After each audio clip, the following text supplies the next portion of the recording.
Muy bien. Mm, Bueno, allí estás viendo ya una pantalla, ¿cierto? Sí, señor. Profe. Bueno, Padre, gracias te damos por tu fidelidad y misericordia, gracias te damos por este tiempo, porque nos amas y nos bendices. Gracias, Señor, por la vida de Caterine, su esposito, sus hijos, Señor amado. Padre, también por mi familia, Dios de la gloria, en tu presencia estamos, en tu mano quedamos. Gracias, Señor, porque nos amas y nos bendices. Permite que sea un tiempo de gran refrigerio, Señor, de mucho aprendizaje, de interiorización del Señor de estos daticos, Padre Santo. Queremos, Señor, brindarte un trabajo cada vez mejor, con más excelencia, para tu gloria y honra. Amén. Bueno, Amén. voy.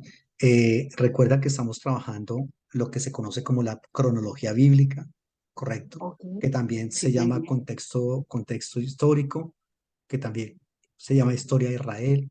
En fin, en los libros se llama de diferentes maneras, ¿correcto? Ok. Entonces, estamos trabajando y hablando de diferentes, digamos, como momentos, ¿no?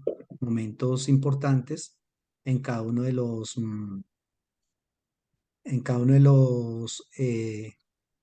digamos, estadios, como yo te decía en la clase anterior, estadios cronológicos, ¿no?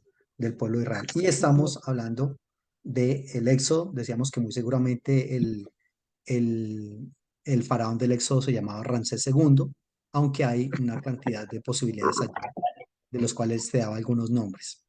Muy Ah, bien. luego Ahora está, arreglar. ¿Qué va a jugar con él? Ay, luego, perdón, profe. luego estaba en la liberación de Egipto, correcto, y está el pueblo de Israel saliendo en el desierto. Está la edificación del tabernáculo y también en esa época del desierto está la entrega de la ley del Señor. Recordemos Sí. nosotros que, reitero, aquí en cuanto al éxodo, a la salida del pueblo de Israel de Egipto, hay varias cositas por trabajar. Por ejemplo, la Biblia habla en el libro de Números que fueron más o menos 603.000 hombres los que salieron de Egipto, los que salieron sí, de Egipto. Realmente no es así. Vamos a leer el libro de Números, capítulo 1, versículo 46. Fueron todos Números los 1. contados 603.550 hombres. Están hablando de los hombres que podían salir a la guerra. Mire lo que dice el 45. Y todos los contados de los hijos de Israel por las casas de sus padres, de 20 años arriba, todos los que podían salir a la guerra en Israel, fueron todos contados 603.550 hombres. Aquí está hablando de la gente que salió del desierto, de Egipto. Realmente, eso al parecer es una cifra hiperbólica. Cuando hablamos de cifras hiperbólicas son cifras, digamos, infladas. ¿Ya? Uy, pero ¿cómo así que cifras infladas? O sea, ¿la Biblia tiene eso? Digamos que es una manera de describir el relato bíblico. Y al inflar las cifras, lo que se pretende es como decirle a uno, mire que Dios cumplió su propósito, por ejemplo, de, de multiplicar al pueblo de Israel tal cual le había prometido a Abraham. Puede ser una opción. La otra opción es, mire cómo Dios tiene tanto poder de liberar y mantener en el desierto a toda esa cantidad de gente. Usualmente tú has escuchado en las predicaciones que fueron más o menos 2.500.000 personas. ¿Ya? Pero realmente eso no es así. Disculpa la pregunta, ¿tú de dónde eres aquí en Colombia? De Cali, profe. Ah, de Cali. Creo que ya habíamos hablado contigo que cuando hablamos acá de que fueron 603.000 hombres, eh, Ujú. por eso es que se habla de 2.500.000 personas, pero 2.500.000 personas en el desierto y entrando a una ciudad, o sea, eso es imposible. Cali tiene en este momento, tiene esa cantidad de gente. Y es como si toda la población de Cali estuviese y ingresaran hoy mismo a otra ciudad. Por ejemplo, de hecho, así sea una ciudad muy grande. Digamos que toda la población de Cali entrara hoy a Bogotá o a Sí, Miami o a cualquier otro lugar del mm, mundo. O sea, eso es imposible. O sea, eso claro. no, no se da de esa manera, eh, eh, porque sencillamente habría un colapso total de todo. No habría Ok. casa para tanta gente, no habría alimento, no habría agua para nadie. Y la Biblia también, por otro lado, habla de, la Biblia habla por otro lado es que está dos veces. Es que lo abrí en una pantalla más grande porque es que casi no se ve. Te lo abrí del iPad. Espéreme un momentico, yo me salgo de esta, ¿sí? Ya. Ok, ¿ahí me escucha? Sí, te escucho perfectamente. Oh, listo. Ahí Entonces, ya. bueno, entonces aquí lo que se plantea es que es una cifra hiperbólica. Eh, eh, o sea que la Biblia nos está mintiendo al respecto. No, eso no se considera mentira. En la Mm, antigüedad, la manera en que se escribían los relatos bíblicos, eso se llama, digamos, son relatos míticos, son relatos de héroes, de épicos, y la épica tiene esa costumbre. No solamente en la épica de Israel, sino de otros pueblos, habla de que sacrificaban a los dioses hecatombes de toros. Una hecatombe es un sacrificio de más de 100 toros. 100 toros no creo que se sacrifique ni siquiera en una ciudad como Cali al día. Creo que en Cali se sacrifican como al día como 70 toros para, para, para darle carne a toda la ciudad, creo, algo así.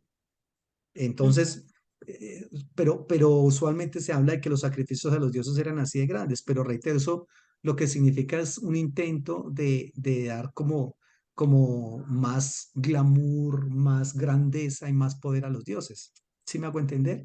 Eso también está surtiendo efecto allí. Eso por un lado. Por el otro lado, ¿recuerdas que te dije que era, bueno, no sé si fue contigo o no, lo que pasa es que como tengo tantos cursos y a veces no sé con quién dialogo una cosa u otra. No sé si te comenté a ti que una cosa es hablar, sí creo que fue contigo, una cosa es hablar de los hebreos y otra cosa es hablar de los israelitas. sí, Y que la Biblia es muy clara cuando hace la distinción entre hebreos e israelitas. Por ejemplo, en el libro de, si no sí. estoy equivocado, en el libro de Samuel, primero Samuel 14 creo que es, habla de y hace una distinción entre hebreos e israelitas y son dos cosas totalmente diferentes. ¿Listo? Entonces, allí también hay que tener en cuenta. Otro aspecto, mire, y los hebreos que habían estado con los filisteos de tiempo atrás y habían venido con ellos de los alrededores del campamento, se pusieron también del lado de los israelitas que estaban con Saúl y con Jonatán. Otro aspecto es que cuando el pueblo de Israel sale de Egipto, ellos no son los únicos que salen. Estoy hablándote de que son muchos los grupos hebreos y entre ellos está Israel, ¿correcto? Pero muchos de esos grupos hebreos salen con el pueblo de Israel. Ojo, y muchos de esos pueblos hebreos no tienen que pasar los 40 años en el desierto. ¿Quiénes pasan los 40 años en el desierto? Solamente Israel, solamente lo que después se va a llamar Israel, el grupo grueso que va con Moisés. Ellos son los que pasan del desierto. Hay muchos de ellos que salen de Egipto e ingresan de una vez a la tierra prometida porque era un viaje que duraba 3 o 4 semanas, no 40 años, ¿correcto? Y muchas personas de esas, entonces, pasaron inmediatamente allí. Hay un texto bastante interesante, bueno, hay varios textos, pero por lo menos leamos, creo que es el capítulo 26 de Deuteronomio. Leamos de Deuteronomio.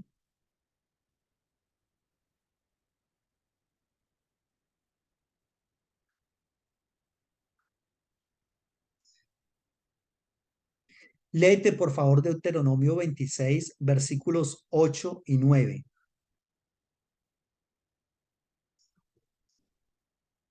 Y te vas a dar cuenta de algo muy importante. Esto que vamos a leer no solamente se da en este pasaje, hay otros pasajes que mencionan esta parte. Deuteronomio 26, versículos 8 y 9.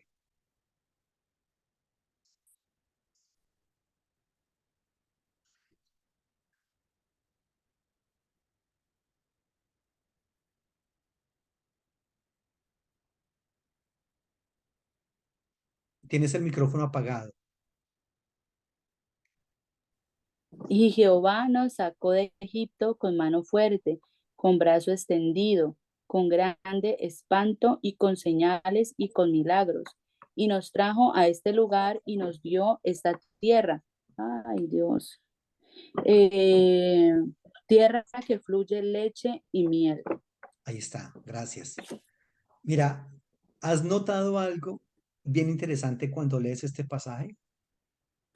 En primer momento está hablando de cuando el Señor los sacó de Egipto con mano fuerte, con brazo extendido, con milagros, señales, etcétera, etcétera. Y acto seguido dice, y nos trajo a este lugar. Está hablando obviamente de una persona que está en la tierra prometida y dice, y nos trajo a este lugar. ¿Qué es lo curioso de allí? ¿Qué es lo curioso? No sé si alcanzas a percibir algo allí. ¿Qué falta allí? Entre el versículo 8, que habla de que lo sacó de Egipto, y el versículo 9 dice, y nos trajo a este lugar, es decir, la tierra prometida. Falta una cosa muy importante ahí. Alcancé al, Los 40 años en Egipto, los 40 años ¿sí? en el desierto, sí En el señor, desierto, perdón. los 40 años en el desierto. Pero ¿sabes cuál es el asunto? Esto no es un error de escritura ni es un error de la persona que escribió acá. No. Aquí lo que se propone es que lo que te acabo de decir, que hubo unos grupos étnicos que salieron de Egipto y que no tuvieron que pasar los 40 años en el desierto. Y esos grupos, este texto de Deuteronomio 26, porque la Biblia es una colcha de retazos. La Biblia se construye con base en diferentes historias que van viniendo de diferentes lugares, ¿correcto? Entonces se constituye como en una colcha de retazos. Y desde esta perspectiva se cree que un texto como este fue un texto que se escribió desde esos grupos étnicos que son diferentes a Israel. ¿Ya? Es decir, que son otros grupos hebreos diferentes a Israel que no tuvieron que pasar en el desierto y por lo tanto, como no vivieron la experiencia del desierto, no la menciona acá. Y reitero, esto se escribe, esto se repite en varios textos de la Biblia.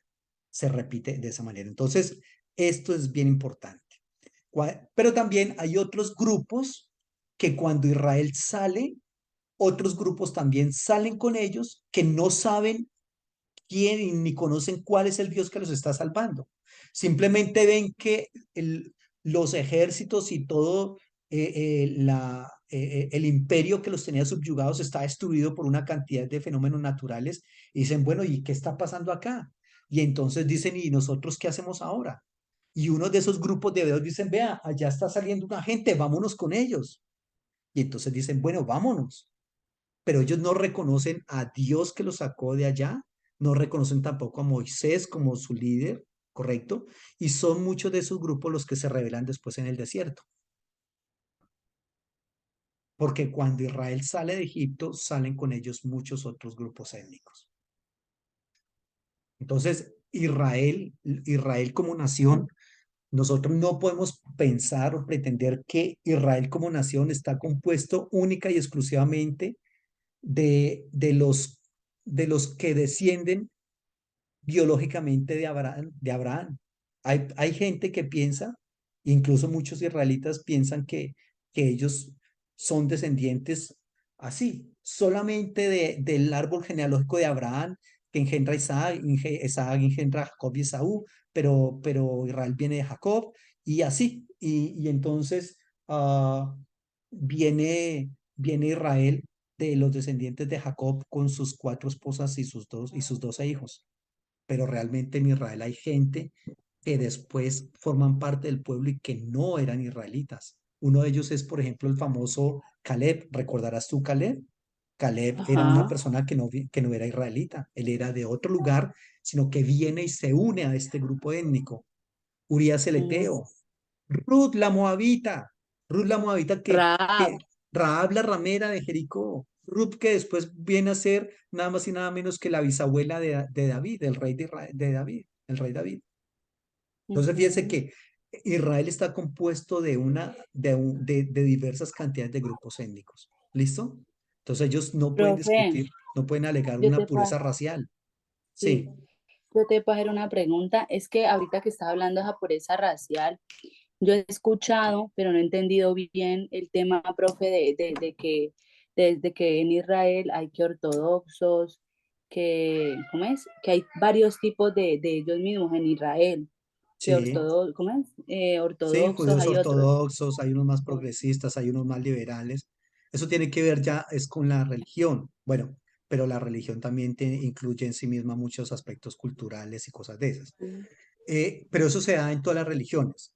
Por ejemplo, cuando tú conoces de los musulmanes, es decir, los de la religión islam, date cuenta que los que se inmolan y los que sacrifican y eso, esos son un grupo muy pequeño, esos son un grupo que es como el 1% de la religión musulmana, que son los ultraconservadores, correcto, que Ujú, son gente que por lo general rayan en eso, de todas las ujú. religiones. Y hay otros, la inmensa mayoría son otros progresistas y otros que son musulmanes liberales, ¿ya? Que no se van a poner a las mujeres a tener que usar su burka ni nada de ese asunto, pero son musulmanes. En, Oh, entre los cristianos evangélicos también hay eso. Por ejemplo, si tú ves, digamos, iglesias como, bueno, aquí que nadie nos está escuchando, vamos a mencionar nombres. Iglesias, por ejemplo, como Movimiento Misionero Mundial, Bethesda, eh, nuestros hermanos pentecostales unidos, o sea, gente por lo general son tremendamente conservadores. Y el arreglo de las mujeres, ojo, no pantalón, no maquillaje, no cortes de cabellos, nada de eso. O sea, y prohibido totalmente, ¿ya? no aretes. Ujú, No aretes, y esos son tremendamente, digamos, conservadores en todo, en la interpretación del texto bíblico, es 100% literalista. Y las conclusiones a las que se llegan son, por ejemplo, del Dios enojado, del Dios que está ahí presto a castigarte, poco Dios de amor ujú, ni nada, sino más bien como un Dios así como de mano fuerte. Entonces, asunto, ya, mucha guerra espiritual y todo. Hay otras denominaciones que son, por ejemplo, los neopentecostales y los carismáticos, que ellos sí usan, de pronto la mujer sí puede utilizar vestidos, si se maquillan, si se tinturan el cabello. eh, Hay otros que se separaron, se divorciaron y se volvieron a casar, etcétera. Y hay otros más liberales todavía, por ejemplo, como los menonitas, como los metodistas que ya aceptan, por ejemplo, pastores homosexuales, abiertamente homosexuales en sus filas y todo ese asunto, son diferentes. En Israel también se da eso en el ujú, judaísmo. La religión de Israel es judaísmo, ¿correcto? O ujú. sea, se puede hablar de un judaísmo por haber nacido en Israel, se les dice judíos, pero hay judíos nacidos en Israel que no son judíos por religión. Y hay judíos que son judíos por religión, pero que no son nacidos en Israel. O sea, hay de todo allí. Mm, Y mm, de entre esos personajes que pertenecen a la religión judía, están los ultraconservadores de los que estamos hablando, que cuáles son, cómo se distinguen, los que tienen barba espesa, esos nunca se cortan la barba porque la Biblia habla de no cortarse la punta de la barba. Ellos oh, no se pueden pasar, digamos, cuchilla. Yo a veces me afeito acá, estos pelitos que le salen a uno acá como para medio tener una formita aquí, estos tres pelos que parecen una barba, pero ellos no se pueden cortar esa parte. No se pueden mm, pasar un rastrillo, una máquina de afeitar, no, son los que usan sombrerito negro, son los que usan mm. aquí se me olvidó cómo se, los sisí. ¿Patilla? No, ellos utilizan este pelito de acá no se lo cortan y les sale acá, les cae acá. Oh, ya. Eh, eh, eh, eh, Eso tiene un nombre, los tzitzit, creo que es que se llama eso. Ujú, Y siempre se visten de blanco y negro, con sombrerito, todo. Esos son los mm, ultraconservadores, ¿ya? mm, eh, para ellos, para ellos el resto de la gente la Biblia habla para pueblo tiene dos palabras. La palabra am, el pueblo de Israel es am, y la otra palabra para la gente que no son Israel son los goyim. Y los goyim para ellos somos un poquito más que bestias, pero no somos seres humanos. O sea, todos los demás oh, son de lo peorcito que hay y son solamente ellos y ellos son lo mejor, los, pues. lo mejor, los únicos escogidos por Dios. no aceptan el presente Estado de Israel porque dicen que ese es un Estado espúreo. Bueno, en fin, eso es una cosa bien loca. Y Sí, ahí, sí, queman las banderas de Israel, apoyan a los palestinos, o sea, de entre los conservadores. Tú no puedes entrar a los barrios de los judíos ultraconservadores de Israel, no puedes ingresar a sus barrios, no te lo permiten, no utilizan tecnología. Si tienen un celular, no son celulares con internet ni nada de esos asuntos, no usan internet. Ah, son gente que solamente se dedican los hombres a estudiar la Torá y son familias muy grandes porque ellos tampoco van a planifican. planificar. Y son familias que tienen 8 10 12 15 hijos. En la Uf, actualidad estoy hablando. El gobierno de Israel les da un dinero a ellos para mantener, es decir, el gobierno de Israel los mantiene y por cada hijo le dan un porcentaje. Y ah, esta clase de judíos, para los otros judíos les resultan bastante odiosos. Ni siquiera se quieren entre ellos mismos porque ¿cómo es que yo de judío estoy trabajando y estoy pagando mis impuestos para que este solamente haga muchachitos y estudie la Torá y no haga más y yo lo tengo que alimentar a él? Eso se está convirtiendo en un imagínate. problema serio en Israel. Y para que aparte de eso los miren como lo peorcito. Los mire como lo peor, es increíble. Y hay otros que son ya que son un poco más progresistas. Eso sí, ya, si el hombre quiere, se quita la barba si quiere, o se la rasura, se la recorta, en fin, como quiera. Ya no utilizan el sombrerito negro, se visten de cualquier color de piel, de ropa, en fin. Y hay otros que son más liberales, que esos son, por ejemplo, la gente que se acercan a la Biblia, pero que estudian la Biblia de manera científica. Por ejemplo, un Adolfo Royman. ¿Sabes quién es Adolfo Royman? Es el No. curador de los rollos del Mar Muerto. Él ha sido Mm, profe mío en varias áreas, ese tipo es muy brillante, mm, es mm, bastante conocedor el hombre. Es el curador de los rollos del Mar Muerto en este momento, Adolfo Royman. Eh, son judíos que son un poco más inteligentes, no, la palabra es más abiertos en el estudio del texto bíblico y utilizan las ciencias bíblicas para referirse al texto bíblico. Así, por ejemplo, como los mm, bautistas también en el cristianismo, que utilizamos las ciencias bíblicas para interpretar el texto bíblico, para decir, por ejemplo, lo que te acabo de decir acá. El conservador diría, pero perdón, ¿usted cómo va a decir que esa cifra es una hipérbole si ahí está escrita, vea, ahí dice 603.000 hombres? O sea, la Biblia no miente, es palabra de Dios, es inerrante, es infalible, etcétera, etcétera. Yo te digo, no, eso, mira, creo que es una hipérbole. O sea, para darnos esas licencias de decir eso del texto bíblico, eso hay que pasar mucha agua por debajo del puente. Porque si tú llegas a decir eso en una iglesia, reitero, como, como el movimiento misionero mundial, como los hermanos unicitarios y cosas así, te pueden estar quitando la iglesia si eres pastor. No, si usted va a seguir enseñando eso, por favor, entréguenos la iglesia porque usted sabe qué es lo que creemos nosotros acá. Entonces, eso, reitero, se da en todas las religiones del mundo, ¿ya? profe, y Entonces, esos que tienen ese cosito aquí, el kipá, bueno, eso sí lo utilizan todos, yo lo tengo todos. también.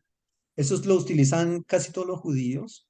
Por ejemplo, cuando van Mm, al Muro de los Lamentos, no puede uno ingresar al Muro de los Lamentos sin el kipá. Este kipá es una especie de sombrerito pequeño. No estoy en la casa en este momento, pero sí tengo kipás ahí en la casa que los compré en Israel. Porque lo que significa es que el judaísmo es una religión de muchísimos simbolismos. Y uno de los simbolismos es el kipá.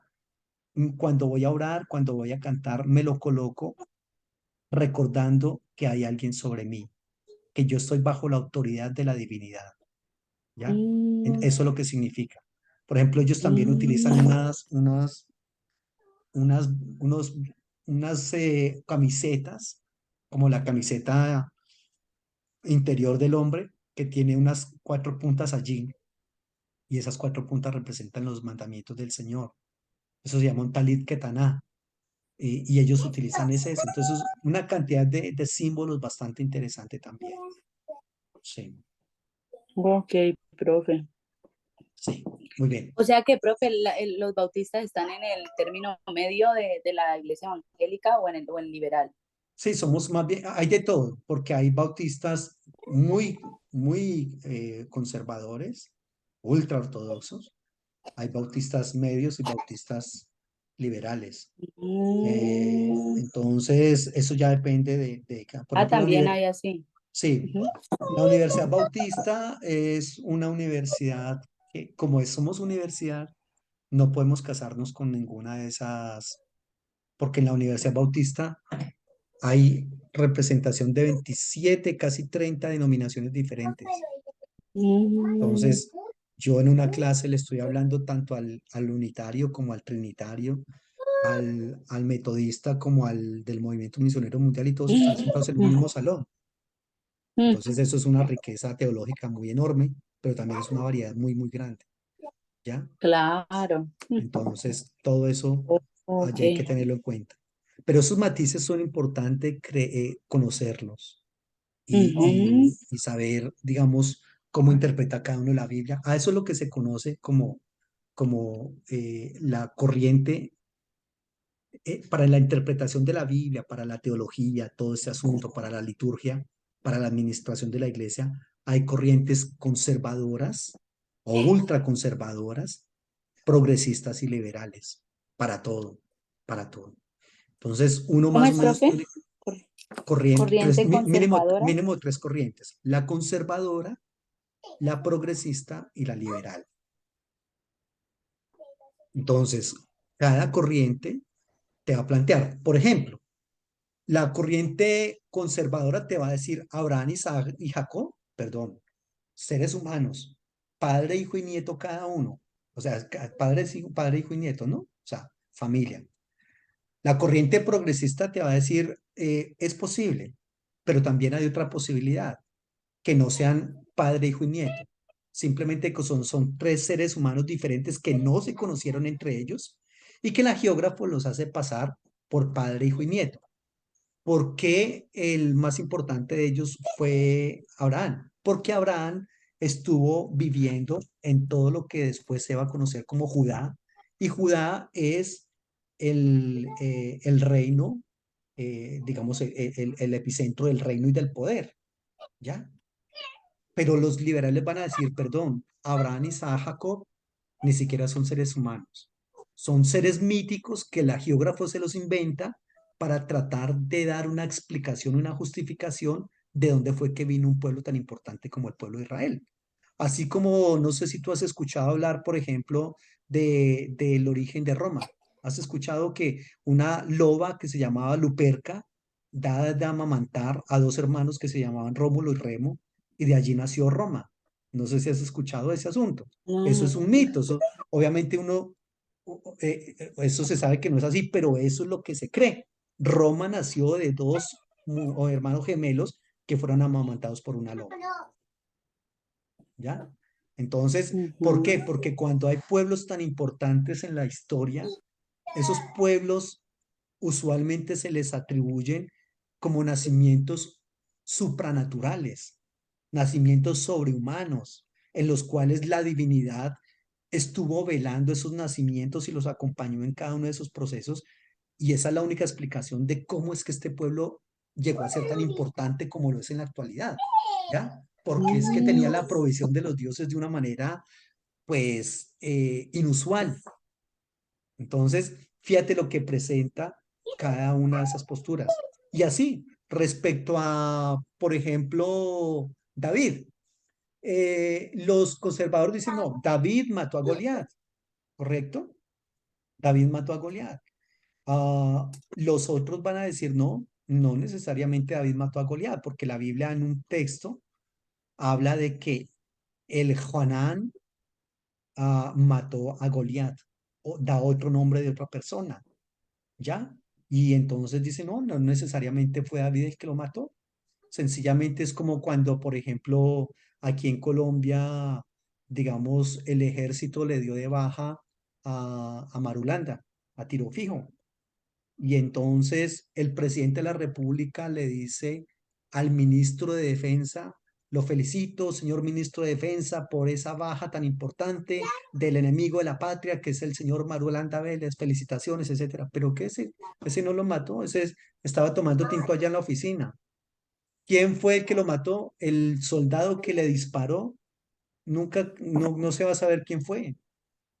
Y ese no lo van a premiar, o de pronto premian es a todo el batallón, o que se va, o a toda la tropa, o qué sé yo. Pero entonces se le felicita es al ministro de Defensa. Entonces lo que han planteado muchos es que como David es el paradigmático del rey de Israel, el más importante de todos, pues a ver, atribuyámosle a ese rey tan importante, digamos, una muerte de un enemigo tan importante como Goliat, ¿ya? Pero que él lo haya matado tal cual con su herramienta, con la espada del mismo, no, no fue David. Son argumentos que se plantean, ya, reitero, desde las diferentes posturas. ¿Qué tengo que hacer yo? Ahí está precisamente el profesionalismo de una persona que está estudiando teología. El profesionalismo se ve en que una persona conoce todas esas posturas, aunque no las comparta, no hay problema, ¿ya? Pero dices así, mira, hay esta postura, hay esta y hay esta. De hecho, ni siquiera tiene que decir la mía es tal. Sencillamente se Ujú. plantea las tres posturas y pare de contar. ¿Ya? Profe, porque es que vuelve complejo, porque entonces perdería completa validez todo el texto bíblico, o sea, pues de la Biblia, porque, o sea, credibilidad al todo este tipo de cosas, como que si me entiende, como que uno dice, bueno, ¿y entonces qué? Eso depende. Porque, por ejemplo, yo te puedo decir, digamos, de Génesis capítulo 4, el primer fratricidio de la historia. Caín mata a Abel. Entonces, los ultraconservadores dicen, no, o sea, Caín mató a Abel tal cual, eran los primeros dos hijos de Adán y Eva, una sola pareja, correcto, y entonces el uno lo mató al otro, etcétera, etcétera. Hay otros que van a decir, no, un momento, la historia tal cual está allí no es correcta. La historia tal cual está allí no sucedió. ¿Por qué no sucedió? Primero, porque ¿sabes qué significa? Sí, ¿sabes qué significa Caín? Significa herrero. Uno que maneja el Oh, hierro y el que maneja el hierro y hace un instrumento con el cual mata a su hermano. Eso significa Caín. Pero perdón, es que el hierro se empieza a trabajar en el 1300 antes de Cristo. oh, Y Caín y Abel no vivieron en el 1300 antes de Cristo, ellos vivieron muchísimo tiempo antes, claro. mucho tiempo antes. Y resulta que Caín era también agricultor, era agricultor, pero la agricultura es tecnología. La agricultura como Mm, tecnología no se dio sino por allá mucho tiempo después. No se dio en la ujú, época en que vivían Caín y Abel, ¿ya? Ahí todavía no se había inventado la agricultura. ujú. Y tampoco se había inventado el pastoreo, porque esas son profesiones que se dan mucho tiempo después y Abel era pastor de ovejas. Entonces, Oh, si ellos, ese texto tal cual está construido allí, los conservadores y los liberales te van a decir, no pudo ser así, tal cual está allí. Los liberales, por su parte, van a decir, no, Caín y Abel, eso es parte de un mito que existía entre dos pastores, un pastor que era entre dos dioses, un dios que era pastor de ganado y otro que era agricultor, otro dios que era agricultor, que peleaban entre ellos, eran enemigos. Pero en el mito se llaman dos dioses, se llaman Enkidu y Dumuzi, ¿ya? Pero en el mito peleaban ellos dos por una muchacha. Y resulta que la muchacha terminó casándose con el pastor de ovejas. Y resulta que Génesis 4 es un intento de explicación de por qué la enemistad entre pastores y agricultores. Porque siempre ha habido enemistad entre pastores y agricultores. ¿Por qué? Porque los pastores dejaban que los ganados entraran y se comieran las cosechas de los agricultores. Entonces ellos tenían siempre su pelea entre ellos casada. Y mm, Génesis 4 trata de dar explicación a esa inconformidad entre unos y otros. Entonces, fíjese las diferentes matices de las interpretaciones que hay de un solo texto. ¿Qué me corresponde a mí? Tomar una de esas y al tomar una de esas desecho las otras dos. ¿Ya? Pero entonces tú dices algo muy interesante. Perdón, si yo no puedo confiar en Génesis 4 tal cual está escrito allí, entonces, ¿con qué me quedo? No hay problema. No hay problema. ¿Cómo que no va a haber problema? No. Es que el concepto de historia de la Biblia es un concepto muy diferente a lo que nosotros manejamos en historia aquí en Occidente, porque nosotros en Occidente manejamos un concepto ciceroniano de historia en el cual tiene que haber unos hechos factuales, unas fechas, descubrimientos arqueológicos, unos otros hechos que corroboren que eso de lo que yo estoy hablando es cierto. Pero eso es para nosotros aquí en Occidente. Recuerda que el mundo está dividido entre Occidente y Oriente. Occidente somos nosotros desde Europa para acá, ¿correcto? Oriente es desde Israel para allá. Y el concepto de historia de los orientales es muy diferente a nuestro concepto. Para ellos no les interesa mucho que un evento que ellos estén contando haya tenido razón, haya tenido lugar tal cual se está contando, no. A ellos no les interesa eso. ¿Sabes qué les interesa a ellos? Les interesa es las lecciones, ojo con esta palabrita, histosóficas.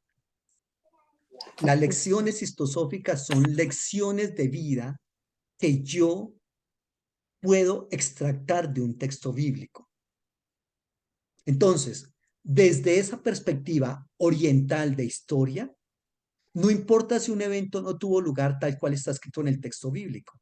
Lo que importa es cuáles son las lecciones de vida que yo puedo sacar de allí. Es a nosotros los occidentales los que nos interesa que eso tiene que ser verdad eso, porque si no es verdad, entonces yo cómo voy a creer en algo que no es verdad, por Dios. ¿Cómo me vas a decir que la historia en la Biblia no tuvo lugar tal cual se está contando allí? Entonces yo a qué me aferro, de qué me agarro. Eso no tiene nada que ver. Te lo coloco con un ejemplo mucho más cercano a nosotros y mucho más obvio. ¿Recuerdas tú cómo dice la Biblia que Jesucristo enseñaba? La con Biblia dice, parábolas. espectacular.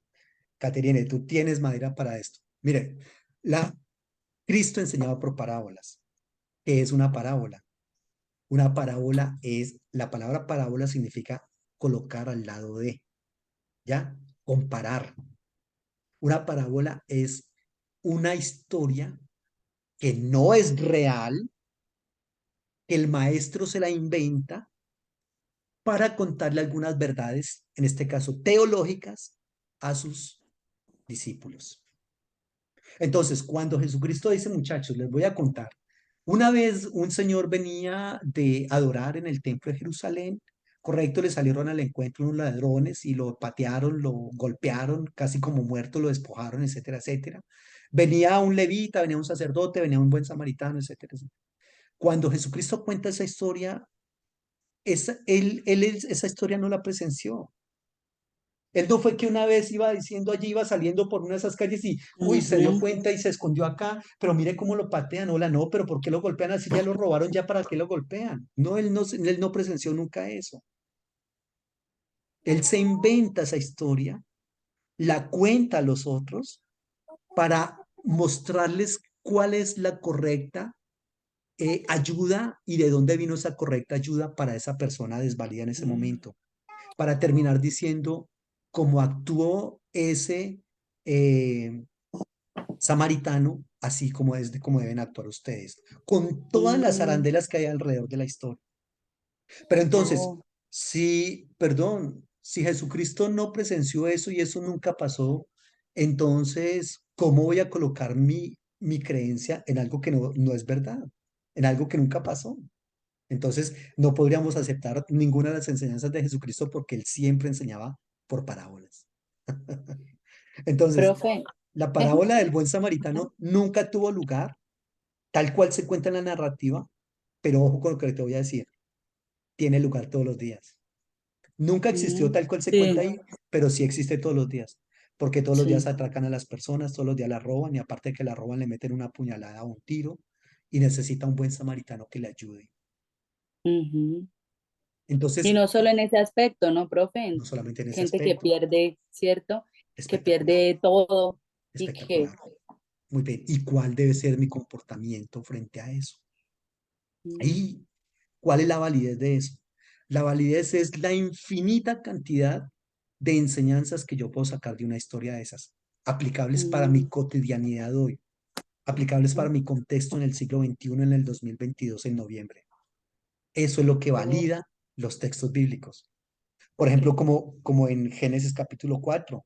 Ojo, no puedo dejar albergar en mi corazón la envidia y el resentimiento contra mi hermano porque voy a terminar matándolo. ¿Y qué fue lo que Dios, cómo se pronunció Dios con la historia de Caín y Abel? ¿Qué dijo Dios?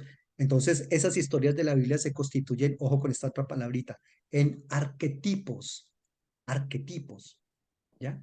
Entonces, un arquetipo es una primera historia que nos muestra cómo se pronunciaron los dioses, o Dios en este caso, qué aprobó, qué desaprobó, y algo que se constituye en algo que yo tengo que imitar, un comportamiento que tengo que imitar y un comportamiento que tengo que desechar. En este caso, el comportamiento que tengo que desechar es Caín matando a su hermano Abel.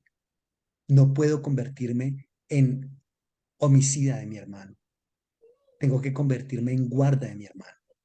Si no soy guarda de mi hermano, me constituyo en su asesino. Son cosas bien interesantes allí. claro, profe, pero y ahí en el caso del conocimiento de Dios como tal, de los atributos de Dios como persona, ¿verdad? Porque pues nosotros tenemos es la palabra, ¿cierto, profe?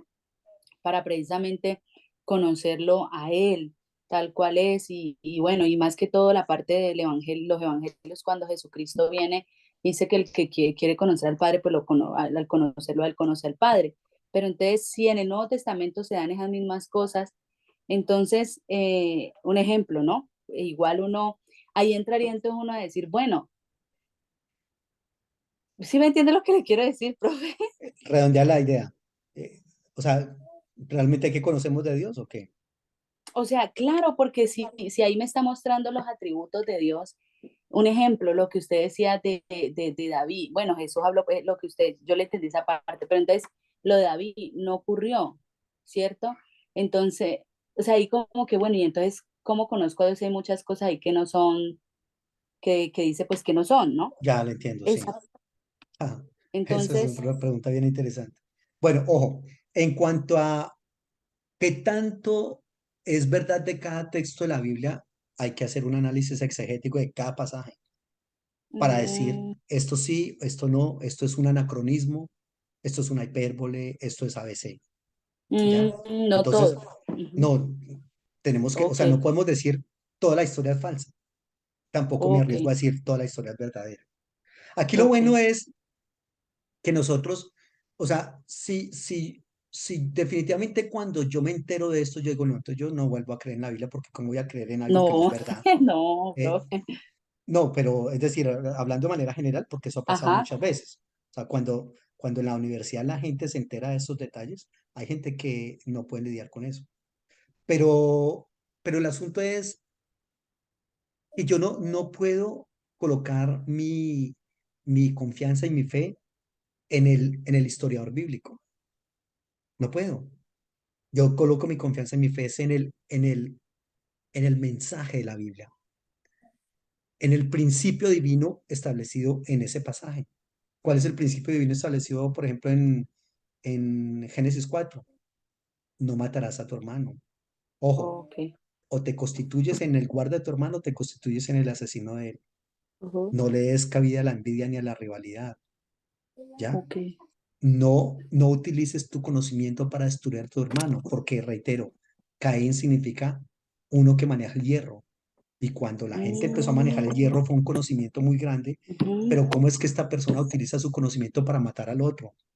No deberías haber utilizado tu ujú, conocimiento para ayudarlo, para promocionarlo, ujú, para levantarlo, pero utilizas lo que sabes para matarlo. Por Dios, ¿qué es eso? ¿Sí ves? Todos esos son conceptos allí que hay ujú. que tener en cuenta. Y uno no puede colocar la confianza ni la fe en el historiador de la Biblia, sino en el mensaje de la Biblia. Ahora, Profe, y en la la experiencia experiencia de primera mano de uno con Dios, yo creo que ahí entra eso a ser lo más importante, ¿cierto? espectacular. Las vivencias diarias de uno, de todo ese texto, lo que usted dice aplicado, lo que ha traído a la vida de uno, esa Son comunión, ¿cierto? necesarias, Pienso yo. son clave, ¿Sí? las experiencias son clave, clave para esa parte. Mm, Ahora, en la Biblia, ojo, en la Biblia no se agota el conocimiento de Dios. La Biblia es solamente una parte del conocimiento de Dios. Pero, por ejemplo, la naturaleza, ¿recuerdas las vías de la demostración de Dios que veíamos en una clase anterior? El, el, la- ujú, la- el argumento religioso, el ontológico, el moral, el teleológico, ajá, el religioso, etcétera, etcétera. Pero la verdad es que lo que tú estás diciendo tiene mucha razón. Karl Barth, que era es uno de los teólogos, fue uno de los teólogos más importantes de estos 20 siglos. Karl Barth era evangélico él. Él dice una frase muy importante: nosotros terminamos adorando a un Dios que no conocemos, porque nosotros solamente podemos conocer algunas cosas de Dios, pero otras no. La inmensa mayoría de Dios, cosas de Dios no las conocemos. ¿Qué es lo que nosotros hacemos? Nosotros tomamos nuestras imperfecciones, las convertimos en perfecciones. Esas perfecciones las elevamos a la n potencia y eso es lo que llamamos Dios. Pero Karl Barth dice, Dios es el totalmente otro. Realmente nosotros no podemos conocer a Dios. Lo que nosotros conocemos es la revelación de Dios. Es decir, nosotros conocemos en parte a Dios por lo que Él hace, pero la esencia de Él no la podemos conocer. Entonces, lo que nosotros hacemos es, a ver, yo soy pecador. Dios, por ser Dios, no debe ser pecador. Entonces, Él es impecable. Tomamos la impecabilidad a partir de mi pecado, tomamos la impecabilidad y la elevamos a la n potencia y decimos, Dios es impecable a la n potencia. Yo soy temporal, estoy sujeto al tiempo y al espacio. Dios, por ser Dios, no puede estar sujeto ni al tiempo ni al espacio y tiene que ser eterno. Entonces colocamos eternidad en Dios, ¿correcto? Ah, mi conocimiento está limitado. Dios, por ser Dios, tiene que ser omnisciente. Y elevamos la omnisciencia a la potencia y decimos, eso es Dios. Pero aunque nosotros coloquemos todas esas características en Dios, aún así no podemos decir, este es Dios como tal. nos quedamos cortos. Ujú. Eso es correcto. Nos quedamos cortos y terminamos adorando a un ídolo que nosotros mismos hemos construido. Oh, mm, tremendo. Muy tremendo, pero bastante interesante también. Bastante fuerte. Esas son algunas situaciones de la teología. Ujú. Profe, eso sí.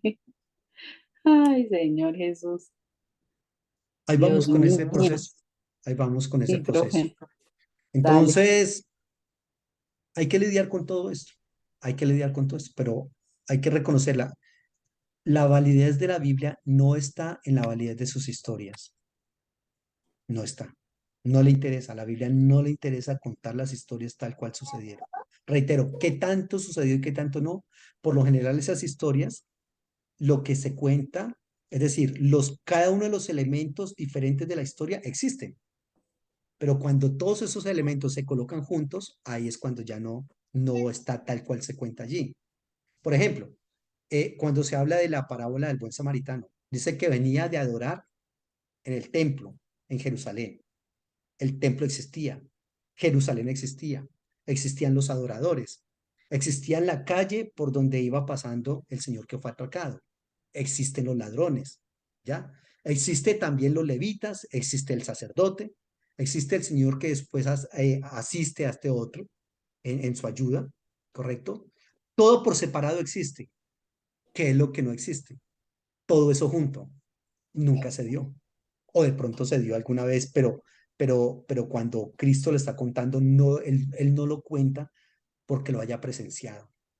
Él no les dice a los discípulos o a la gente que lo está escuchando, muchachos, el martes que venía, bajando para el templo, resulta que pasó algo. Yo lo presencié, yo lo vi. Es que si yo no, donde yo no me esconda, pues, mejor dicho, también me roban a mí. No, él no presenció eso. Pero Profe, en ese ujú, camino, robaron a muchos. sí. Profe, pero ahí cuando usted hablaba de lo de que uno termina haciéndose como un ídolo, ¿verdad? Al Ujú. parecer, pues de uno lo que uno alcanza. Entonces, cuando Sí, el Señor Jesucristo dice que, cuando habla de que al morir él, el velo, lo que hacía separación, se rompió para que nosotros tuviésemos acceso a hablar con Dios, que ya no se necesita intermediario. Ahí no hace referencia también a la cercanía y a lo que Dios nos permite conocer de Él. Entonces, ahí no, o sea, sí, esa parte sí. difiere en su totalidad de lo otro, o sea, de lo que usted expresaba, por ejemplo. Porque entonces, si esa oportunidad se abrió con Cristo, porque si fuese lo que usted dice, entonces haría también obsoleto lo otro. O sea, Cristo. Es que por más que nosotros tengamos eh, vía abierta a la relación con Dios y por más que conozcamos a Dios, jamás le conoceremos tal cual como Él es. De hecho, el mismo Pero ahí texto no lo sería un dice. ídolo de nosotros, ¿cierto, profe? Ahí no Sí, sería. sí, termina siendo un ídolo, pero es decir, Dios no nos va a culpar y a condenar por eso. Sencillamente nosotros hacemos lo mejor que podemos porque mientras que nosotros estemos en esta naturalidad, en esta corporeidad, Oh, en esta dimensión, ujú, jamás vamos a conocer a Dios tal cual es, porque Dios es mm, espíritu, yo sí, soy carne. Nosotros podemos hablar de los atributos divinos, atributos comunicables e incomunicables, ¿ya? ujú, Pero esos son los que nosotros conocemos, pero sin duda Dios tiene otra cantidad de atributos que nosotros ni conocemos, no sabemos cuáles ok, son, ni vamos a darnos ujú, cuenta.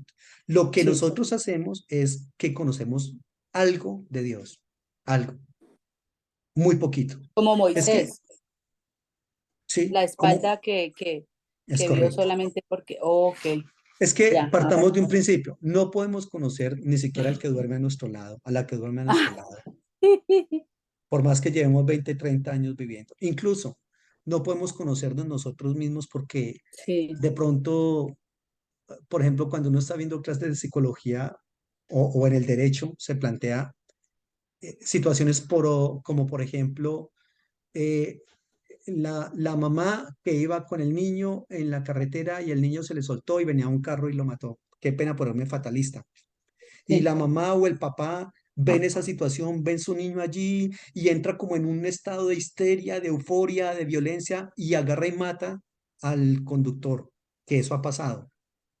Eso en el derecho se llama ira e intenso dolor. ¿Cómo voy a actuar yo en una situación como esas? Yo no podría decir, no, yo no actuaría así. ¿Cómo? O sea, sabría cómo actúo cuando esté en esa situación. Cuando viera, Dios no quiera, a mi hijita allá debajo de ese carro, el Señor no tuvo la culpa, de pronto la niña salió corriendo, mil cosas pueden pasar, y sin embargo yo puedo decir, no, el Señor no fue culpable. Y con el dolor en mi vida, porque mi niña ya no está conmigo, pero no ir a agredir al otro, pero ujú, puedo agredirlo y reitero, eso se llama ira e intenso dolor. Y es tan fuerte eso que para eso no hay cárcel, porque dice, no, esta persona actuó en un momento bastante fuerte para él, mm, motivado por el dolor, por la rabia de ese momento, etcétera, etcétera. Y bueno, en fin. Entonces, ¿por qué te estoy diciendo eso? Porque ni siquiera nos conocemos a nosotros mismos en cómo voy a actuar en a veces circunstancias. No conozco al que duerme o a la que duerme a mi lado, mucho menos pretender mm, conocer a un ser supremo como es sí, Dios. todo, Entonces es ok, como ese asunto. Pero ok, Dios sabe eso también, ¿correcto? Bueno, muy bien.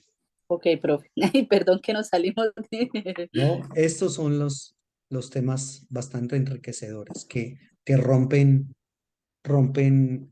barreras muy grandes para uno. Si uno logra pasar esas barreras, te cuento que puede llegar a ser algo importante en la teología, a hacer. Muy bien. El otro periodo del que estuvimos hablando fue el de la conquista. Y la conquista se da más o menos del Aquí sería um, la conquista de la tierra prometida del 1250 al 1200. Personajes importantes de este texto son Josué, Caleb, Rahab la ramera en la que hablamos ahora, Acán, que recuerdas que fue el que se robó el manto babilónico y el lingote de oro. Y los eventos importantes de acá son la invasión de la tierra, la dominación de la tierra y la división de la tierra en las diferentes tribus. Más adelante te mostraré un mapa de esa división de la tierra. Y aquí en este momento, Israel se establece como una confederación de tribus y ¿sabes cómo se llama la clase de gobierno en este momento en Israel? Ojo con esa palabrita, se llama anfictiónico, la anfictionía, anfictionía. Con Q, profe, No, anfictionía, eh, anfic, con C, an, anfic. A-N-F-I, C de casa, T-I-O-N-A, N-I-A, anfictionía. Ok.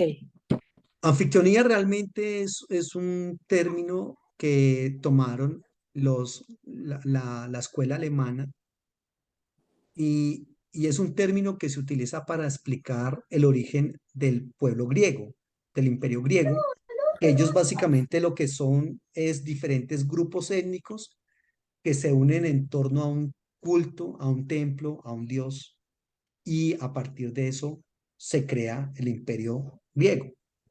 Entonces, Martin Noth, que es un teólogo alemán, acuña ese mismo término para explicar la construcción y el origen del pueblo de Israel, la anfictionía.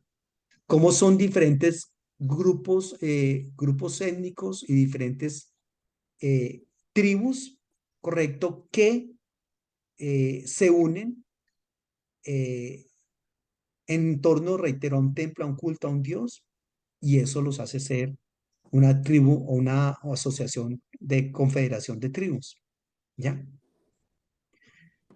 Más o menos en ese mismo periodo de tiempo, en el 1500 al 1200, está la cuna de Grecia, que es lo que se conoce como la cultura micena.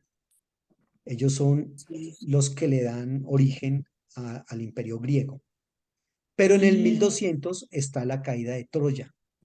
Recordarás tú esa caída de Troya, ¿ya?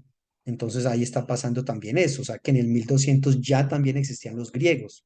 Lo que pasa es que una cosa es que un pueblo se levante, es decir, exista, y otra cosa que se erija como los amos del mundo.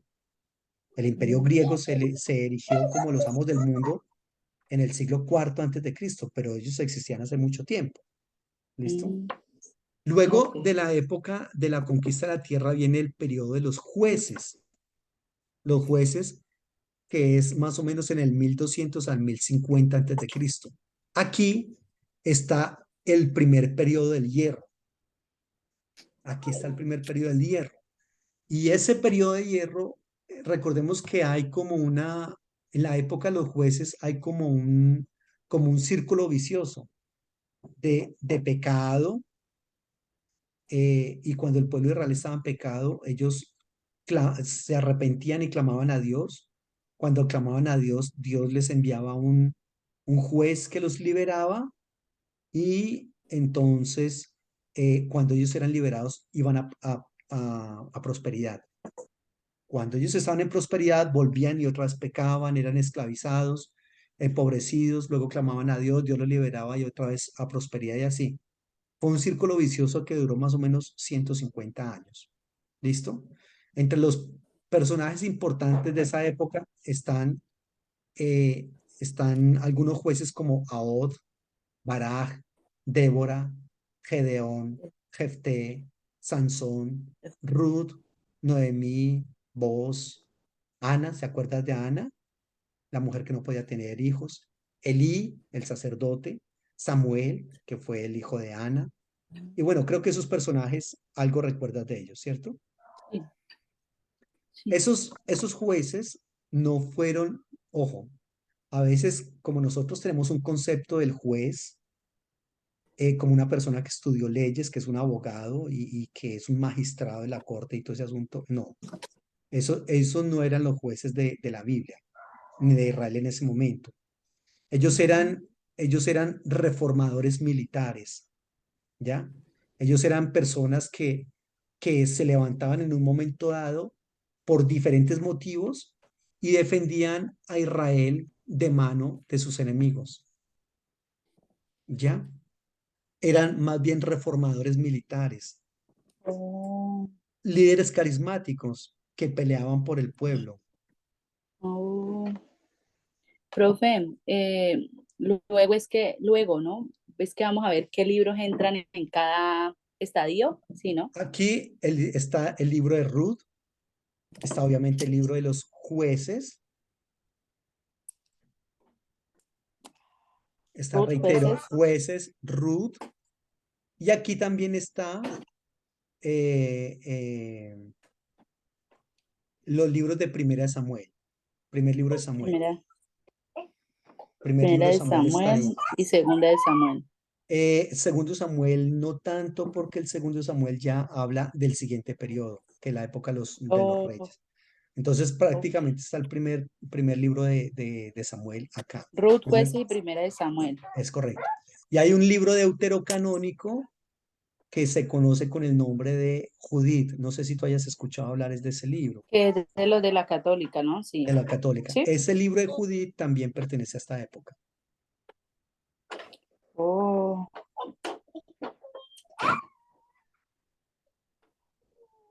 ¿Listo? Del anterior profe, en la habíamos, anterior, eso, Del anterior habíamos dicho que los libros de ese periodo, que es el periodo de la conquista de la tierra, están los libros de Josué, obviamente. Está el libro de Josué acá en esta parte. Y de la época del desierto creo que sí habíamos colocado, ¿sí? La época del desierto habíamos colocado Éxodo, Levítico, Números, Deuteronomio. En el no, profe, desierto, espérame. Desierto, Éxodo, Levítico, Números, Deuteronomio. Números, Deuteronomio. Ese es de la época Aquí del está, mira, ¿te desierto. acuerdas que ahí estaba allí? Esta es la época del Éxodo. Estaban los libros del Éxodo, Levítico, Números, Deuteronomio. Los personajes eran Moisés, Aarón, María, Ah, Coré, sí, sí, sí, sí, sí. Balaán, etcétera, etcétera. Profe, ¿Listo? ya, y de los anteriores, Génesis sería el de la creación, ¿no? Génesis del 1 al 11, solamente del 1 al 11. Creo. Y en las Y patriarcas está Génesis del 12 al 50, capítulo 12 al Génesis del capítulo 12, 50. ok, del 12 al 50. Listo. Y profe, y Israel en Egipto, Israel en Egipto está, no, solamente está Ex- Éxodo, Éxodo capítulo 1 y 2 si no estoy equivocado. Éxodo, sí, Eh, listo. Espérate, está Éxodo capítulo 1 capítulo 2 está, bueno, está en el capítulo 3 está el llamamiento de Moisés para que vaya, pero podemos colocarlo allí. Está, es decir, en Israel en Egipto están los primeros capítulos del Éxodo, más o menos por allá los capítulos, como hasta el 11 más o menos. Hasta el 11,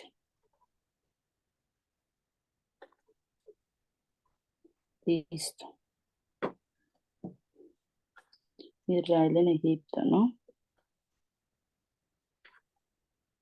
Sí, más o Ah, no, menos. Israel en Egipto es uno y 2 y en el desierto, no, no, no, Israel No, en no, Egipto no. es hasta el Israel en 11. Egipto es como más o menos hasta el capítulo 11 12 por allí. Ok, Y ya el éxodo Israel en el desierto está del capítulo de ahí como el 12 o 13 para adelante y todo el libro de Levítico, Números y Deuteronomio. Ojo, Ojo con lo que te voy a decir. Esos libros, pero en el tiempo interno, ¿no? Una cosa, todos los libros de la Biblia en la narrativa tiene dos tiempos. Toda narrativa tiene dos tiempos, el tiempo interno y el tiempo externo. El tiempo interno es el tiempo en el que se tienen lugar los hechos que se cuentan en la narrativa, el tiempo interno. Y el tiempo externo es el momento en el que se coloca por escrito ese texto. Son dos cosas diferentes. ¿Sí, sí Oh, lo captas allí? sí, tiempo externo cuando se escribió, Cuando se cuando se escribió. puso. Tiempo interno, cuando sucedieron los hechos. Ahora, el Se problema de escribió. eso es que entre uno y otro tiempo a veces se llevan 200 años de diferencia. Ojo, a veces 500, a veces 1000 o 2000 años de diferencia entre un tiempo y otro. Es Dios decir, por mío. ejemplo, en la época de que te comenté de David, de Caín y Abel, el tiempo interno de ese pasaje, ¿cuántos millones de años atrás? No sabemos. Pero eso se coloca por escrito más o menos por ahí en el siglo X antes de Cristo. O sea, entre el Ah, tiempo interno y el tiempo externo de Génesis 4 hay miles de años, en los cuales primero lo que se hace es contar de manera oral, porque Israel es una ajá. comunidad ágrafa. Una comunidad ágrafa es una comunidad sin escritura. Israel entonces tiene esa parte, ¿ya? Por eso hablaba, profe, en un texto bíblico al inicio, creo, no sé si está en Deuteronomio 4:6, algo así que habla de que le repita a sus hijos esta escritura, que lo escriba, que lo ponga aquí, que cuando está manejando, que en todo lugar, manejando Es, co- no, que en todo lugar le es correcto, cuente. Ok. sí, muy bien. Entonces, en la época de los jueces, estos reformadores militares, por ejemplo, el texto de Ruth te dije que pertenecía a la época de los jueces. Mira la fecha de la época de los jueces, 1200 al 1050 antes de Cristo. Pero ¿sabes Mm, cuándo se colocó por escrito el libro de Ruth? En el exilio en Babilonia. mm, O sea que entre el tiempo interno y el tiempo externo del libro de Ruth se lleva más o menos 700 años de diferencia. ¿Y por qué se coloca por escrito? Esa es otra cosa que es bastante interesante. Se coloca por escrito porque cuando el pueblo israelí estaba en Babilonia y que les dan permiso de regresar a su tierra, Nehemías, recordarás a Nehemías y Esdras, ujú. Nehemías tuvo una idea muy brillante según él, pero realmente fue una estupidez, porque él dijo, los que se hayan casado, los israelitas que se hayan casado con hombres o mujeres moabitas o amonitas, tienen que separarse, no pueden vivir juntos porque la pureza racial, la pureza de nuestra religión, de nuestras costumbres, etcétera, etcétera. Y eso, lo que pasó fue que hubo una hecatombe de hogares tremenda. Mujeres se quedaron sin sus esposos y sin sus hijos. Padres se quedaron sin hijos, hijos sin padres, esposas sin esposos, etcétera. Mm, Y la que escribe el libro de Ruth, que es una mujer, le dice, yo no estoy de acuerdo con usted, Nehemías, en lo que usted está haciendo. ¿Cómo es que va a destruir mi hogar si yo recuerdo que allá en la época en que gobernaban los jueces hubo una señora que se llamaba Ruth y que siendo una moabita vino a formar parte del pueblo de Dios y vino a ser la bisabuela de David?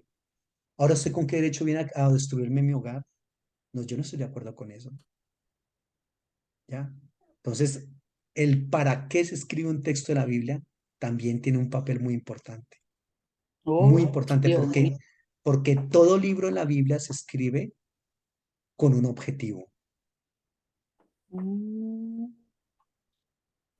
Todo tremendo, esto que profe. yo te estoy hablando está en libros, en los libros que te he enviado, en los libros de historia de Israel, en los libros de teología del Antiguo Testamento. Allí está, ¿ya? Ah, Hay es que echarle, pues yo te lo digo porque pues he estado leyendo y cosas de esas así. Y obviamente eso es con el correr del tiempo, esas construcciones, ¿no? Pero son bastante interesantes esas partes. Preguntas. No, profe, ahí vamos bien. He preguntado mucho hoy. ¿no? Esas son las clases más enriquecedoras. Yo te hablaba de que en la época de los jueces se dio el manejo del hierro, ¿te acuerdas? Sí, que ellos tenían que depender, profe, de los otros pueblos Para para que les afilarlas, enseñe. Exacto, es correcto. porque ahí no había herrero y eso lo vimos en un texto bíblico. Ah, Ujú. bueno, ese era el texto que estaba buscando. Excelente. Muy bien. En la historia profana, recordemos que estamos trabajando historia bíblica e historia profana. Hay una decadencia egipcia, obviamente Egipto jamás volvió a ser el imperio que fue, jamás, después del éxodo. Y también hay una decadencia asiria, pero luego Asiria resurge con un señor que se llamó Tiglat-Pileser primero.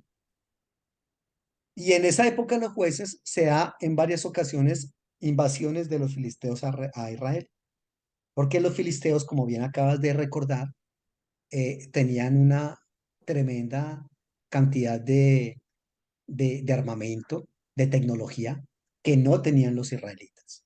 Entonces eso los llevó a una superioridad armamentística, militar, económica, tecnológica, y por lo tanto les quedaba relativamente fácil eh, subyugar a los israelitas. ¿Qué es lo que la Biblia plantea? Como la Biblia es un libro de teología, lo que la Biblia dice es que estas personas, Israel desobedeció a Dios y Dios les había dicho que la tenencia de la tierra y el poder hacerle frente a sus enemigos a la, estaba supeditado a la obediencia del pueblo a Dios, pero porque la Biblia es un Ujú. libro de teología, pero también da ciertas pautas para decir que las deficiencias de Israel como nación también eran de otro tipo, armamentístico, tecnológico, militar, poblacional, etcétera, etcétera. ¿Listo? Muy bien. Qué mi amor lindo. Perdón, profe, yo. Muy bien. Y vamos con la siguiente etapa, que es la etapa del Reino Unido. Esa etapa del Reino Unido está entre el 1050 y el 931. Te decía que cada uno de esos reyes gobernó 40 años específicamente. Por ejemplo, Saúl, aquí esa fecha está un poquito variada porque, reitero, hay muchos libros de historia de Israel que no se ponen de acuerdo con las fechas. Pero la verdad es que redondeando, yo te decía que no es que ellos hayan gobernado 40 años exactamente cada uno, no. Se les da 40 años a cada uno. Pero Saúl gobernó entre el 1050 y el 1010, David del 1010 al 970 y Salomón del 970 al 931.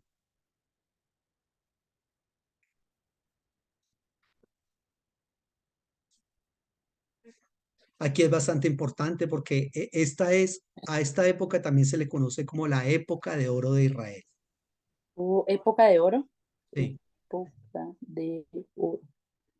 Saúl, David. Al terminar, usted me dijo que me mandaba las diapositivas, ¿cierto, profe? Para yo sacar mis, o no, sí, para señora, yo le comparar envío lo que todas me esas haya faltado. diapositivas.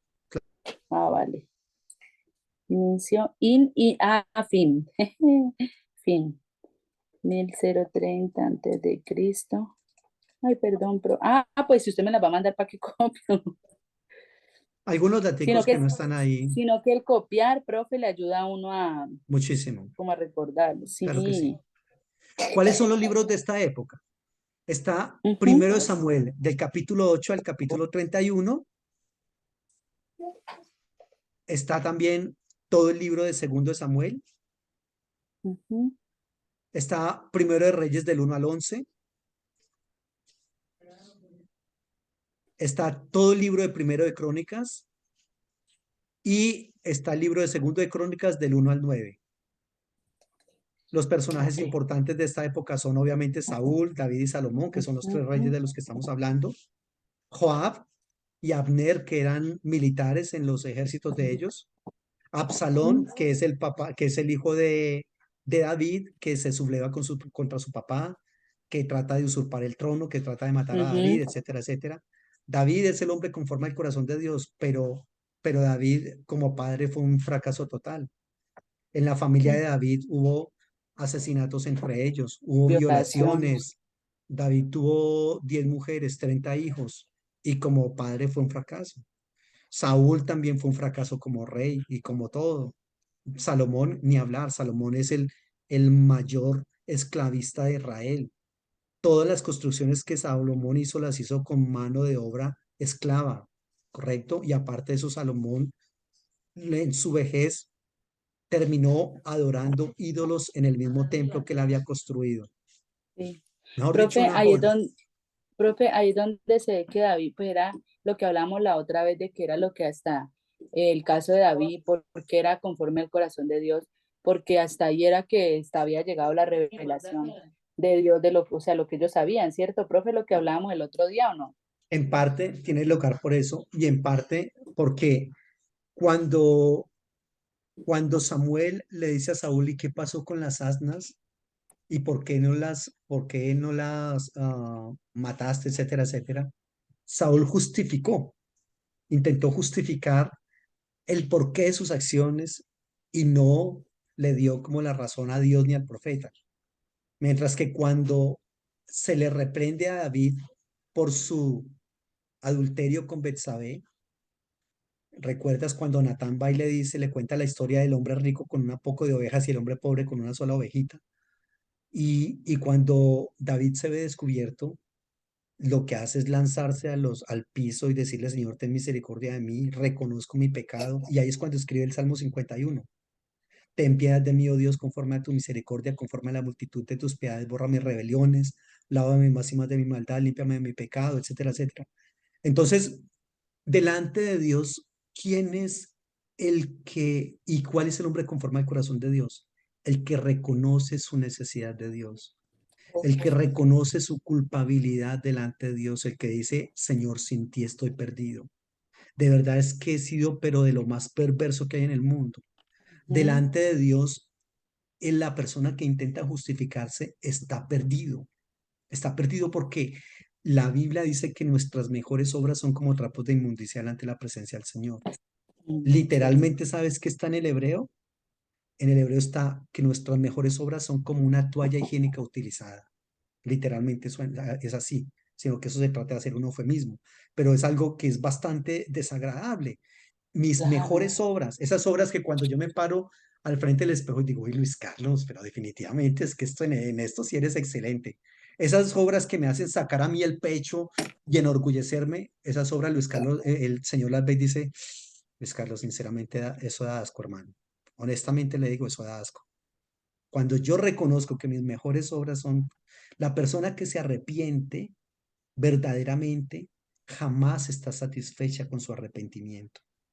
La persona que se arrepiente verdaderamente siempre reconocerá que le hace falta más, más y más. Y se mirará y dice, realmente soy una porquería delante del Señor. A tremendo. ese es la persona que es un hombre o una mujer conforme al corazón de Dios. El que reconoce su Profe, necesidad de Dios. sí.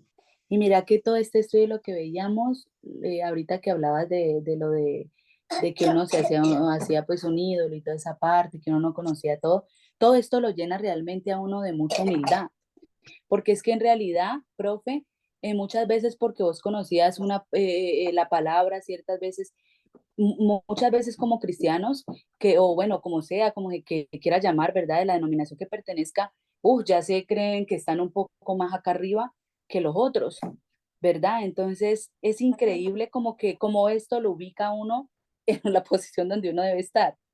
Sí. Usualmente la Entonces, persona que tiene esa actitud es porque no se ha arrepentido verdaderamente. Es ujú, porque es más religioso y no espiritual. exacto, No tiene una relación exacto, con Dios. Mira, entre más cerca estás tú de Dios, más descubres tu cochinada y tu porquería. O la mía, sí, ¿no? Perdón, porque mi cochinada y mi porquería, entre más me acerco a Dios. Eso es como, haz de cuenta, tengo esta toalla aquí blanca y, uy, no, pero está, uy, te quedó limpia, la metiste en límpido, ¿o qué? Pero si yo acerco esta toalla al foco de luz, veo que eso tiene una mancha allá, que tiene acá esto, etcétera. Pasa exactamente igual entre nosotros y Dios. Entre más lejos estoy yo de Dios, más puro parezco a mis ojos. En la medida en que yo me acerco a Dios, más más perverso, más malo, más impío, me reconozco. Pero a eso, ¿a qué obedece o a qué equivale? A la lejanía o a la cercanía de Dios. Lo que le pasó exactamente a Isaías en el ¿Saúl? capítulo 6. Ah, ya. Ujú. Isaías en el capítulo 6, él es un profeta Ajá. y se cree espectacular, pero cuando tienes encuentro con el santo, santo, santo, lo único que él tiene que decir es, ay de mí que soy un hombre de labios inmundos y habito en un pueblo de labios inmundos. O sea, en Igual la que medida en Job que, también, ¿cierto? igual que Job, es decir, todos esos personajes del texto que han reconocido que es por la pura misericordia de Dios, que Dios les Mm, permite ujú. trabajar para Él, que Dios les permite hacer cosas por la pura misericordia de Dios, no porque yo me lo merezca, Oh, porque no me merezco tremendo. nada, Profe, sino otra pregunta ya para, yo creo que ya se nos va a acabar el tiempo. Profe, por ejemplo, Saúl es poco de mujeres y eso venía como de lo de, de esas costumbres paganas, ¿cierto, profe? Que tenían ese poco de mujeres. Y David también, y sí, era un sí. hombre, o sea, porque él no conocía que no se debía hacer o No, de todas maneras ni siquiera estaba prohibido. O sea, no lo que estaba... el texto dice, lo que el texto dice es que no tendrás muchas mujeres ni muchos caballos. Oh, Como es oh, una cultura diferente, ellos podían tener mujeres, porque es que la mujer en el Antiguo Testamento no vale por sí misma, vale por su papá o por su esposo. Una mujer en el Antiguo Testamento no puede comprar, no puede vender, no puede negociar, no puede dar su opinión, nada. La mujer en el Antiguo Testamento se cuenta entre las propiedades del varón. En los 10 ujú, mandamientos, mire lo que dice el mandamiento: no codiciarás ni la casa de tu prójimo, ni la mujer de tu prójimo, ni el asno, ni la bestia, ni nada de eso. O sea, la mujer se cuenta entre las propiedades del marido. Y si un marido tiene para poder sustentar de manera legítima, más de una mujer las puede tener. Lo- mm, Puede tener, eso sí, una sola esposa, pero puede tener muchas concubinas. Y eso era cualquier parroquiano de a pie, un ciudadano de base. Por eso Abraham tiene varias mujeres, Jacob tiene varias mujeres, recordarás tú. Y más si era un rey, podía tener muchas más. Lo que la Biblia dice, no tendrás muchas mujeres para ti, ni muchos camellos, etcétera, etcétera. Ya con el correr del tiempo y la revelación progresiva, ya se va a decir, ojo, ojo, porque eso ya es adulterio. Pero en la época de ellos era normal. Y sigue siendo para los árabes sigue siendo algo normal tener hasta 4 mujeres. profe, y yo creo que ahí porque también se ve los problemas que desencadenan de ellos, ¿cierto? Como con el vino, cuando habla del vino y todo lo Es que excelente. desencadenó, Muy, ¿sí? muy buena observación. Oh, ok. Claro, Ah, vale. mire los problemas que tiene Israel nada más. Ya entre Raquel y Lea, que son las dos hermanas, ya hay una Ujú, enemistad y una rivalidad entre ellas. Y él se ujú. puso a tener hijos conjuntas. Y luego cada una le da su concubina, su dama de compañía, para que tenga hijos con ellas. O sea, gente que ni siquiera eran del pueblo de Israel, y ahí vienen todos esos problemas y toda esa desunión y todo eso. Ok, excelente, profe. Sí, ahí vamos. Entonces, en esta época del Reino Unido está, reitero, personajes como Saúl, David, Salomón, Joab, Abner, que Ujú, reitero, eran generales o militares del ejército en la época de ellos. Absalón, Goliat, que es lo que hablamos ahora de David y Goliat. Sadoc, que era un sacerdote.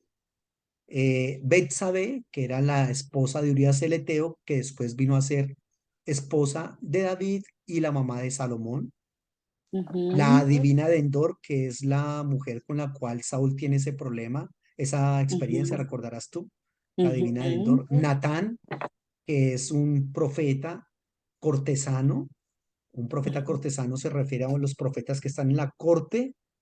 Natán, Jonatán, que es hijo de Saúl y Saúl. que es amiguísimo, parcerísimo de David, por encima de su papá.